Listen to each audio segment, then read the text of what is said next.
नमस्ते सभी को, मैं हूँ सृष्टि और आज हम भगवद गीता चैप्टर 2 के श्लोक 42, 43 एक क्लब्ड श्लोक है उसमें आ गए हैं। रोज की तरह पहले मैं संस्कृत में श्लोक को पढ़ूंगी, उसके इंग्लिश ट्रांसलेशन को देखेंगे और मीनिंग को समझेंगे। तो चलिए शुरू करते हैं।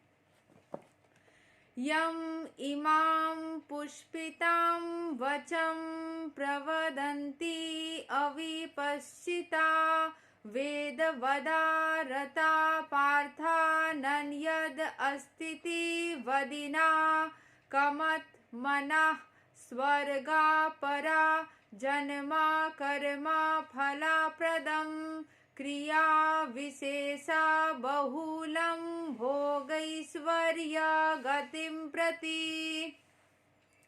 Men of small knowledge are very much attached to the flowery words of the Vedas, which recommend various fruitive activities for elevation of heavenly planets, resultant good birth, power, and so forth. Being desirous of sense gratification and opulent life, they say that there is nothing more than this.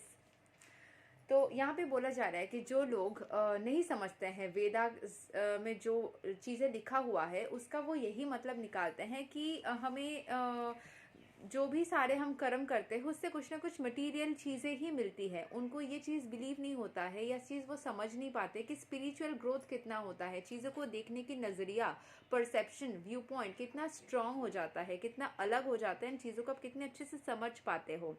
वो सिर्फ material चीज़ों को प्राप्त करना, अच्छी ज़िंदगी में जाना और अच्छी हैप्पी लाइफ लीड करना, इसमें कॉन्सेंट्रेटेड हो जाते हैं। सोचते हैं कि अगर स्पिरिचुअलिटी में आएंगे तो यही सब होगा, लेकिन इसके अंतर्निहित जो चीज़ें हैं उन चीज़ों को वो नहीं देख पाते हैं। People in general are not very intelligent, and due to their ignorance, they are most attached to the fruitive activities recommended in the Karma Kanda portions of the Vedas. They do not want anything more than sense gratifying proposals for enjoying life in heaven. When wine and women are available and material opulence is very common. In the Vedas, many sacrifices are recommended for elevation to the heavenly planets, especially the Jyotishtoma sacrifices. तो यहाँ पे जो मैंने बताया कि लोगों के अंदर उतनी इंटेलिजेंस नहीं है कि वो समझ पाए कि कर्म का क्या फल होने वाला है। उनके अंदर कोई भी चीज़, they do not want anything more than sense gratificatory proposals. बस खुश रहेंगे, मज़े से रहेंगे, सब चीज़ें अच्छे हो जाए, उन्हीं चीज़ों पे फोकस चली जाती है जो कि मटीरियलिस्टिक चीज़ है। कोई चीज़ से परे चले जाना, एकदम मतलब खुश रहना is not only the thing. कोई चीज़ को अच्छे से समझ पाना, एक नज़रिया बनाना एंड चीज़ों को और उसके डीप में जाके समझना, that is something which most of the people don't concentrate on, is something which is said here। यहाँ पे बोला जा रहा है, ठीक है। पता नहीं एक्चुअली पॉपुलेशन, लोगों के दिमाग के अंदर क्या चल रही है वो नहीं पता है। यहाँ पे ऐसा बोला जा रहा है कि लोगों के दिमाग में शायद ऐसे ही चलता है।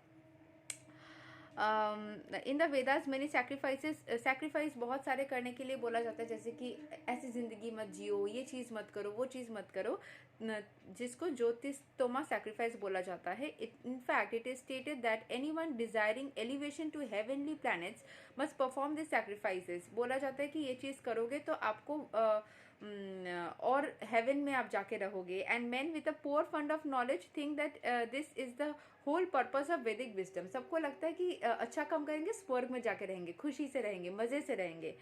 It is very difficult for such inexperienced persons to be situated in the determined action of Krishna consciousness। जो इस दुनिया में रहते हुए जो इस दुनिया को जीना, एक तरीके से चीज़ों को समझना, चीज़ों को और अच्छे से परखना और उसमें हर एक स्टेप में रहना, वो चीज़ को सिखाया जाता है भगवद गीता में। ना कि इसके मृत्यु के बाद आप स्वर्ग में जाके रहोगे, खुशी से रहोगे, बहुत शानदार सी जिंदगी होगी।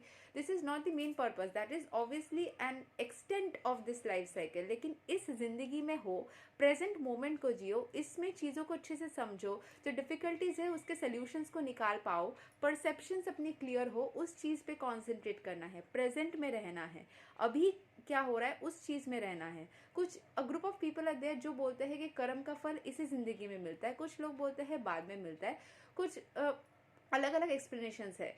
उतनी एक्सप्लेनेशंस में जाके खुद को कंफ्यूज करने से अच्छा है कि हम इस चीज़ पे कॉन्सेंट्रेट करें कि जो भी हम कर्म करेंगे उसका जो मतलब कर रहे हैं ना, या फिर जो भी स्पिरिचुअलिटी कर रहे हैं वो इस मोमेंट को समझने के लिए, इस लाइफ साइकिल को, मतलब इस पर्टिकुलर लाइफ जो चल रही है उसमें जीने के लिए, उसके सॉल्यूशंस को निकालने के लिए कॉन्सेंट्रेट होना चाहिए।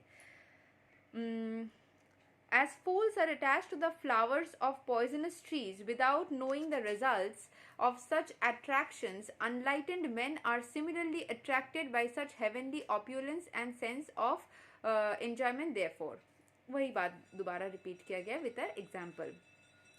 In the Karma Kanda section of the Vedas, it is said, Apamaso man amrita abhuma and akshayam ha vai chaturmasya yajina sukritam bhavati. In other words, those who perform the 4-month penances become eligible to drink the Soma Rasa beverages to become immortal and happy forever. जो अच्छे कर्म करते हैं उनको अमृत प्राप्त हो जाती है. ये चीज़ बोला गया है. अमृत प्राप्त होना means it's not actually literally कि आप कुछ पी रहे हो. इट्स लाइक आप जिंदगी में अमृत जैसी पान करने में जो चीज़ है ना कि सुखी जीवन सब कुछ अच्छा, आप वैसा टाइप का लाइफ अभी जी सकते हो. अगर आप अच्छा कर्म करोगे तो आपकी ज़िंदगी एट प्रेजेंट अमृत पीने जैसी हो जाएगी. It will become so beautiful कि आप उसमें इंजॉय करने लगोगे. Such persons have no faith in liberation from material bondage. वो material bondage से निकल नहीं पाते. उनको चाहिए कि ये दुनिया से निकले तो किसी और जगह पे जाए. मतलब वो material चीज़ों से नहीं निकल पा रहे हैं. And they are very much attached to the pompous ceremonies of Vedic sacrifices. They are generally sensual and they do not want anything other than the heavenly pleasures of life. उनको बस pleasure चाहिए, इसीलिए वो कर रहे हैं. It is understood that there are gardens called Nandana Kanana in which there is good opportunity for association with angelic beautiful women and having a profuse supply of Somarasa wine. Such bodily happiness is certainly sensual. Therefore, there are those who are purely attached to such material temporary happiness as lords of the material world. वो बस जो इस दुनिया में भी आपको ये सारी चीज़ें मिल जाएंगे कहीं ना कहीं. आपको वाइन भी मिल जाएगा, सोमरस टेस्टी वाइन, आपको ब्यूटीफुल विमेन डांस करते हुए भी मिल जाएंगे. वो अर्थ में भी मिल जाएगा और जो यहाँ पे हेवन में बोला जा रहा है वो सभी मिल जाएगा. लेकिन the prime reason to do a good karma is not to enjoy these. अगर आपको यही एंजॉय करना है तो पैसा कमाओ, जाके एक दिन कहीं पे भी खुशी से बिता लो. दैट इज नॉट दी मतलब वो भी अगर आप रोज रोज होगे तो एक टाइम के बाद सोच के देखो वो भी बोरिंग ही हो जाएगा. That is not the main intention. है कि लाइफ के हर एक सिचुएशन में आप पीसफुली अपने दिमाग को यूटिलाइज करो एंड सोल्यूशंस तक पहुंचो. ये मेन इंटेंशन होना चाहिए. यहाँ पे जो गलतियां लोग करते हैं उसके ऊपर बोला गया है, बट मैंने अपने से थोड़ा सा पॉइंट्स बता दिया कि गलतियां के अलावा किस चीज़ के ऊपर कॉन्सेंट्रेट करना चाहिए. यही तक था 42 एंड 43 क्लब किया हुआ श्लोक. हम अगले वीडियो में श्लोक नंबर 44 को कवर करेंगे. तब तक के लिए हरे कृष्णा.